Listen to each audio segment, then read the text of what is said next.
कैसे हो दोस्तों। मैं Shubhankar Pandey, achieve target with Shubhankar channel में आपका स्वागत है।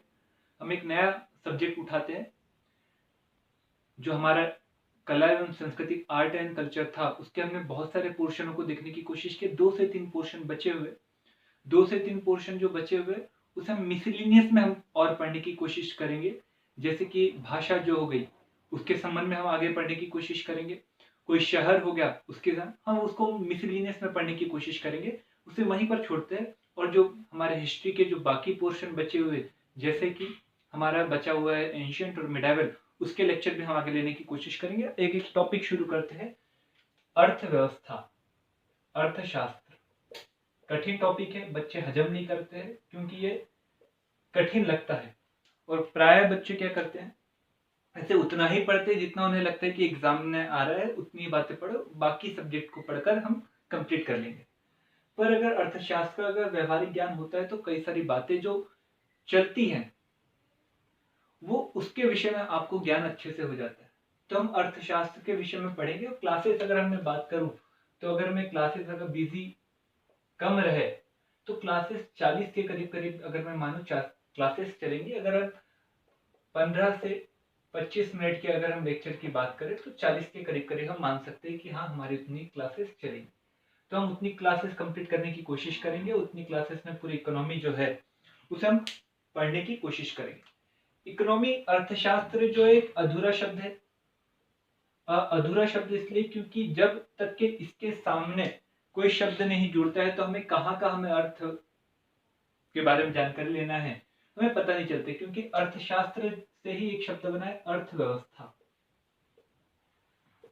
अर्थव्यवस्था, अर्थशास्त्र का मतलब पैसों के बारे में जानकारी और अर्थव्यवस्था मतलब पैसे को व्यवस्थित करना। तो कहाँ के पैसे को व्यवस्थित करना, अगर देश के सामने आ रहा है तो देश, जैसे भारत के सामने आ रहा है तो भारत की अर्थव्यवस्था, ये नाम जुड़ सकता है। और हमें भारत की अर्थव्यवस्था के बारे में ही पढ़ना है। तो हमें भारतीय अर्थव्यवस्था एक टॉपिक आता है, ये एक टॉपिक है।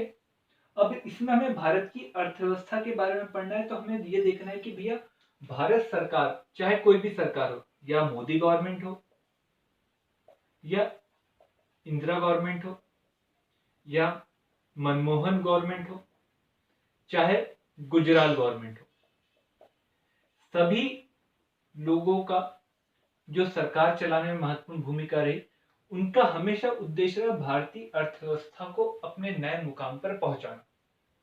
तो नए मुकाम पर पहुंचाना है तो वो हमेशा कुछ मापदंडों को हमेशा मानते थे और उस मापदंडों को प्राप्त करने की कोशिश करते थे। उस मापदंडों को प्राप्त करने के लिए कुछ अनुमान रहते थे और कुछ शब्दावली रहती थी, जैसे कि जीडीपी, ग्रॉस डोमेस्टिक प्रोडक्ट। अब ये जब तक के आगे नहीं बढ़ेंगे तब तक के भारत की अर्थव्यवस्था आगे नहीं आ पाएगी। जब तक कि इसका प्रतिशत मान बहुत अधिक नहीं रहेगा, भारत की अर्थव्यवस्था का जो प्रतिशत मान है, जो आकार है, वो नहीं बढ़ पाएगा। अब ये जीडीपी क्यों बढ़ेगी, क्योंकि जीडीपी को बढ़ाने के लिए कई सारे तत्व शामिल रहते हैं और उसमें रहता है सबसे प्रमुख पूंजी निर्माण। पूंजी निर्माण या कैपिटल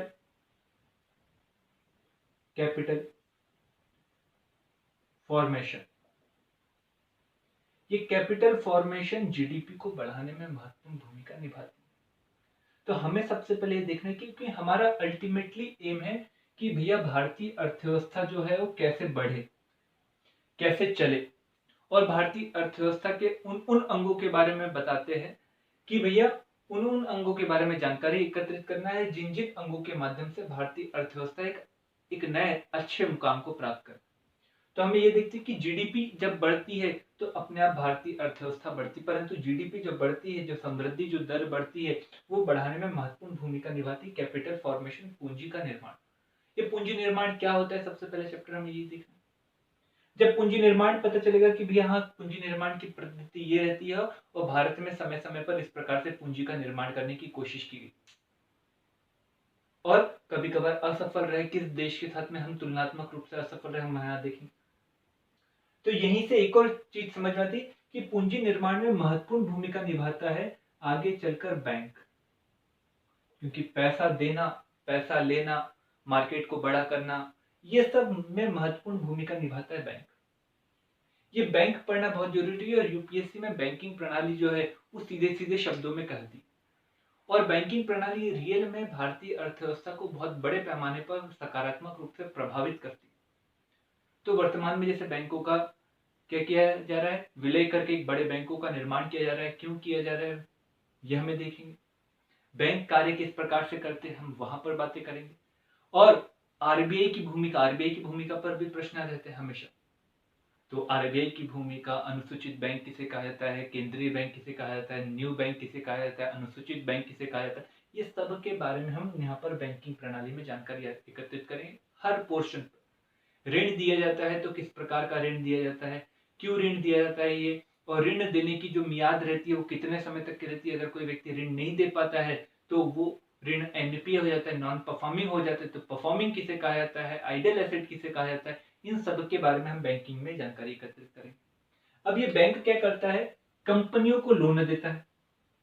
किसे देता है, कंपनियों को लोन देता है। और ये कंपनियां क्या करती है, आगे चलकर बाजार में जाकर क्या करती है, काम करती है। कहां पर काम करती है, बाजार में। तो ये कंपनियां जो रहती है, तो कंपनियां कितने प्रकार की होती है, कंपनियों को रेगुलेट करने के लिए कौन कौन से अधिनियम है वो हमें जानकारी होनी चाहिए। और साथ में ये भी पता होना चाहिए कि कोई कंपनी जो है वो काम कर रही है तो बंद होना, क्योंकि वर्तमान में आप सभी को पता है कि कई सारे ऐसे अधिनियम लाए गए हैं जो भारत में कंपनी को स्टार्ट करना और बंद करने में महत्वपूर्ण भूमिका निभाते हैं।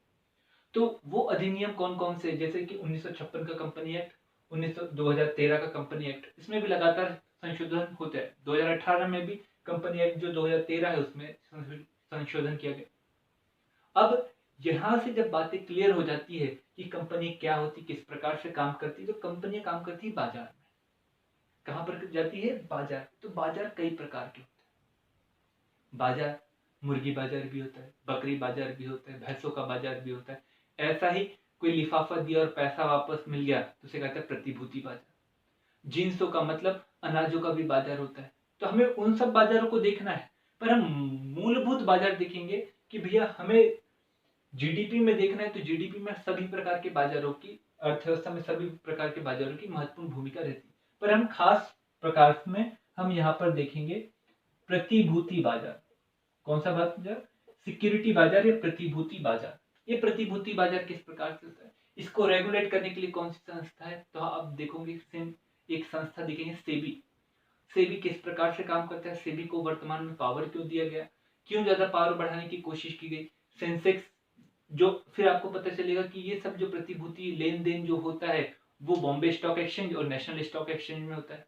और नेशनल स्टॉक एक्सचेंज और बॉम्बे स्टॉक एक्सचेंज पर सकारात्मक और नकारात्मक प्रभाव कैसे पड़ता है। तो ये बाजार हो गया हमारे देश का। पर इसी के बाद में हमें ये भी देखना है कि बाजार जो होता है वो अंतरराष्ट्रीय बाजार कौन कौन से होते हैं, और अंतरराष्ट्रीय बाजारों पर संगठनों का क्या प्रभाव पड़ता है, संगठनों का। अब अंतरराष्ट्रीय बाजार, क्योंकि भारत जो है वो जुड़ चुका है कहीं ना कहीं ग्लोबलाइजेशन के कारण विश्व की अन्य अर्थव्यवस्था से। अगर अमेरिका में कोई घटना घटित होती है तो उसका डायरेक्टली इनडायरेक्टली असर हमारी अर्थव्यवस्था पर पड़ता है।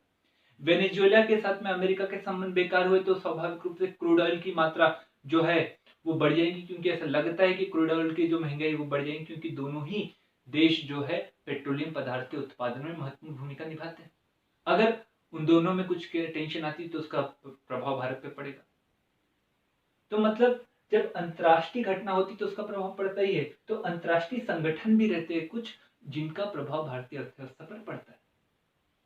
जैसे कि हम ये कह दें कि भारत यूरोपीय संघ, अगर आज की डेट में कहे तो आज की डेट में मोदी जी के द्वारा प्रेस कॉन्फ्रेंस की जा रही किनके साथ में, कि वार्तालाप की जा रही किनके साथ में, यूरोपीय संघ के नेताओं के साथ में। क्यों किया जा रहा है, क्योंकि यूरोपीय संघ एक बड़ा उपभोक्ता वर्ग है और भारत जो है वो उत्पादक है, वो सुविधा प्रदाता है। तो कहीं ना कहीं भारत में बनने वाली वस्तु की खपत वहां पर हो सकती है। तो उसके कारण क्या होगा, भारत में बनने वाली वस्तु की मांग जब बढ़ेगी तो भारत में बनने वाली वस्तु की मांग बढ़ने के कारण फायदा ये होगा कि भारत में रोजगार डेवलप होंगे। जब रोजगार डेवलप होंगे तो कहीं ना कहीं बेरोजगारी जो है वो कम होगी, उसके कारण गरीबी कम होगी, शिक्षा का स्तर बढ़ेगा, मातृ मृत्यु दर कम होगी, बच्चों की मृत्यु दर कम होगी। ओवरऑल हमारे स्वास्थ्य स्ट्रक्चर है वो अच्छा होगा, शिक्षा का स्ट्रक्चर अच्छा होगा, R&D के ऊपर पैसा ज़्यादा खर्च हो पाएगा। मतलब किस प्रकार से भारत को आगे पहुंचाना है उसके लिए काम हर सरकार करती है। तो अंतर्राष्ट्रीय संगठन का बहुत अधिक महत्व रहता है। जैसे आसियान हो गया, जैसे आसियान संगठन का बहुत अधिक प्रभाव, उसमें 10 देश है और वो 10 देश जो है फ्री ट्रेड एग्रीमेंट के साथ जुड़े हुए, मतलब फ्री ट्रेड करना है परंतु किसी भी प्रकार का क्या नहीं लगाना है, एक दूसरे के ऊपर कर नहीं लगाना। तो उसका महत्व कहाँ रहता है, तो हमें वहां पर वो चीजों को भी पढ़ना है। इसी के बाद में ये सब चीज जब हम पढ़ेंगे तो इसी के बाद में हमें एक और चीज पढ़ना है कि भैया भारत का अंतरराष्ट्रीय बाजारों के साथ जो बैलेंस ऑफ पेमेंट रहता है, मतलब भारत के द्वारा कोई वस्तु का आयात किया जाता है, कोई वस्तु का निर्यात किया जाता है, तो उसके बाद में आयात निर्यात का एक खाता रहता है जिसे बैलेंस ऑफ पेमेंट कहा जाता है। तो कैसे बैलेंस ऑफ पेमेंट हमारा नेगेटिव आ रहा है, कैसे पॉजिटिव आ रहा है, यहाँ पर आपको हम चाइना को बताने की कोशिश करेंगे कि चाइना क्यों ज्यादा पावरफुल है।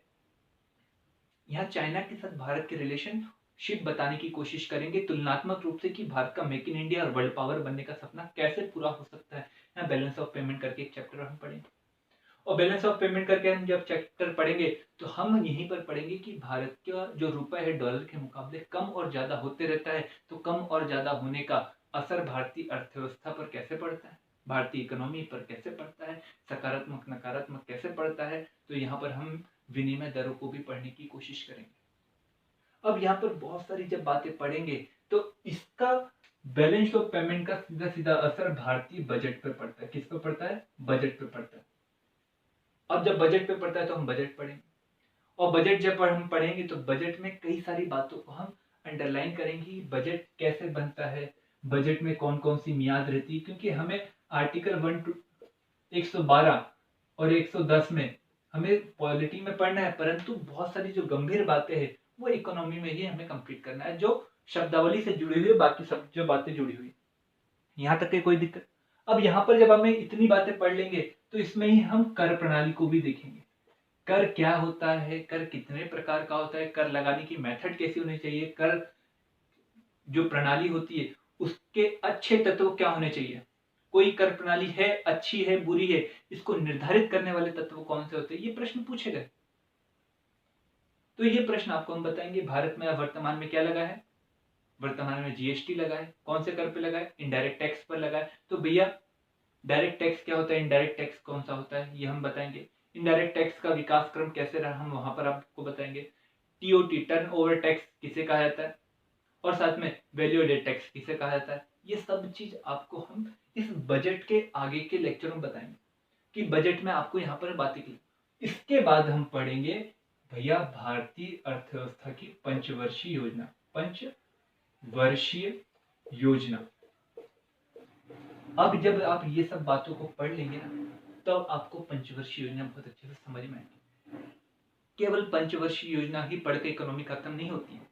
आपको जब ये पूरे पॉइंट समझ में आएंगे तब पंचवर्षीय योजना का अर्थ समझ में आएगा कि भैया ये पॉइंट है और इन पॉइंटों को मजबूत बनाने के लिए सरकार ने पंचवर्षीय योजना जो 12 रही और उसके बाद में वर्तमान में जो 15 वर्षीय योजना नीति आयोग के द्वारा बनाई गई जो 2032 तक के भारत किस प्रकार से रहेगा उसके बारे में जो खाका तैयार किया गया है उसके बारे में हम पूरी जानकारी एकत्रित करेंगे। ये सबसे बड़ा चैप्टरों में हम गिना जाएगा।